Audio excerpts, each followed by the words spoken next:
Hello बच्चों, कैसे हो? आई होप कि आप अच्छे होंगे। तो प्रगति एजुकेशन एकेडमी में आप सभी बच्चों का स्वागत है। तो बसंत हिंदी पाठ्य पुस्तक से अध्याय 10 है ग्रामश्री। यह कविता है।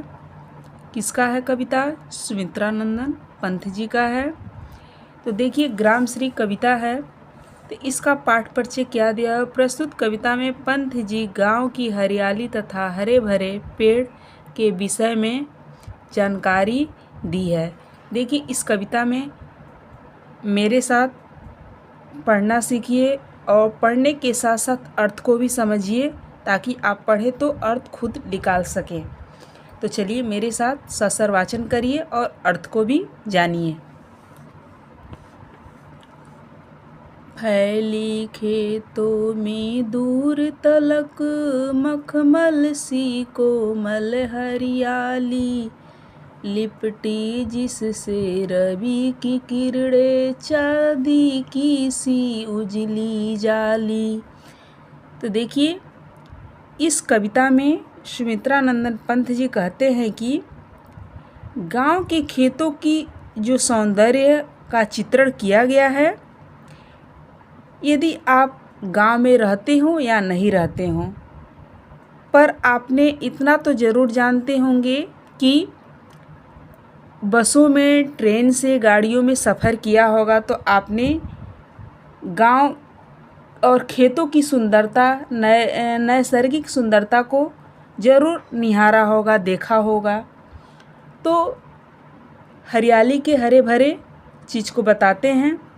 तो मखमल सी कोमल हरियाली, तो दूर दूर तक ऐसा लगता है जैसे हरे रंग की मखमल की चादर बिछी हुई हो, और उस पर जब सूरज की किरणें झलकती है तो मालूम पड़ता है कि कोई या किसी ने चांदी की जाल बिछा दी हो। तो इतना अर्थ आपको समझ में आया होगा। आगे पढ़ते हैं, चलिए मेरे साथ पढ़िए। रजत स्वर्ण मंजरियों से लद गई आम तरू की डाली, झर रहे ढाल पीपल के दल, हो उठी कोकिला मतवाली, महके कटहल मुलकित जामुन, जंगल में झरबेरी झूली, फूले आंडू नींबू डांडिम, आलू गोभी बैगन मूली। देखिए, कवि ने कितनी अच्छी सुंदरता की बात कही है। तो इसके अर्थ को जानिए। तो रजत स्वर्ण मंजरियों से, रजत का अर्थ होता है चांदी, स्वर्ण मतलब सोना, मंजरी मतलब फूल। जो आम की डाली पर चांदी और सोने की मंजरियाँ जो लद गए हैं, आम के बौर की खुशबू आप पर नशे जैसे असर कर सकती है, और पीपल के पत्ते झरने शुरू हो गए हैं, और कोयल जब बसंत ऋतु आती है तो क्या बसंत की मादकता को देख करके, सुन करके क्या वह मतवाली हो जाती है। मालूम पड़ता है कि वह मतवाली हो गई है। फिर लिखा है कि महके कटहल मुलकित जामुन, जंगल में झरबेरी झूली, फूले आंड नींबू डांडिम। तो देखिए, इसका अर्थ हो जाएगा कि कटहल के पेड़ों से, और मुलकित का अर्थ होता है अधखिले, अधखिले जामुन के फूलों से माहौल महकने लगा है, और झरबेरी की झाड़ियाँ फूलों के वजन से लदकर झूलने लगी हैं। साथ में ही अन्य पौधों के फूल पूरी तरह से क्या हो रहे हैं? प्राकृत का मूर्त चित्रण रूप दिखाई दे रहे हैं।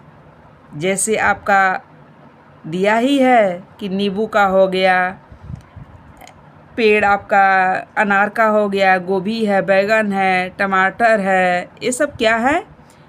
यह एक मूर्त चित्रण का रूप दे रहे हैं, दिखाई दे रहे हैं। चलिए, तो इतना अर्थ समझ में आया है, तो नेक्स्ट अब पढ़ते हैं। पढ़िए। पीले मीठे अमरूदों में अब लाल लाल चित्तियाँ पड़ी, पक गए सुनहरे मधुर बेर, औली से तरु की डाल जड़ी। लह लह पालक मह मह धनिया, लौकी और शेम फली फैली, मखमली टमाटर हुए लाल, मिर्चों की बड़ी हरी थैली। चलिए, इसके अर्थ को जानते हैं। तो देखिए, दिया है कि पीले मीठे अमरूदों में अब लाल लाल चित्तियाँ पड़ी। तो जब अमरूद पेड़ों पे पक जाते हैं तो उन पर लाल लाल निशान पड़ जाते हैं, निशान पड़ गए हैं। पक गए सुनहरे मधुर बेर, और पेड़ों पे बैर भी पक गए हैं, और आंवले की पेड़ की डाल ऐसे लगती हैं जैसे उन पर किसी ने सितारे जड़ दिए गए हों। लहलह लहलह पालक महमह धनिया, लहलहाती पालक और महकती धनिया जैसे अनेक प्रकार की सब्जियां हैं। अनेक प्रकार की जो सब्जियां हैं वो क्या मालूम पड़ रहा है कि जो टमाटर की मखमल की तरह लाल हो गए हों, और मिर्च के जो पौधे हैं किसी ने हरी भरी थैली की तरह लग रहे हैं। तो इस कविता में श्री सुमित्रा नंदन पंत जी प्राकृतिक के चित्रण को, गांव की हरियाली को दर्शाया है। और हरियाली जब खिलती है खेतों में, अपने घर, गांव में तो अक्सर घर के आसपास ही खेत हुआ करते हैं, शहर में तो दूर तलक भी नहीं दिखाई पड़ता है खेत। तो इस कविता में कवि ने ग्राम मतलब गांव की हरियाली के विषय में ही बात किया है। तो यह वीडियो आपको अर्थ के साथ हमने बताया है, और समझ में आया हो तो अधिक से अधिक शेयर, सब्सक्राइब करें। फिर मिलेंगे क्वेश्चन आंसर के साथ नेक्स्ट वीडियो में। तब तक के लिए धन्यवाद बच्चों।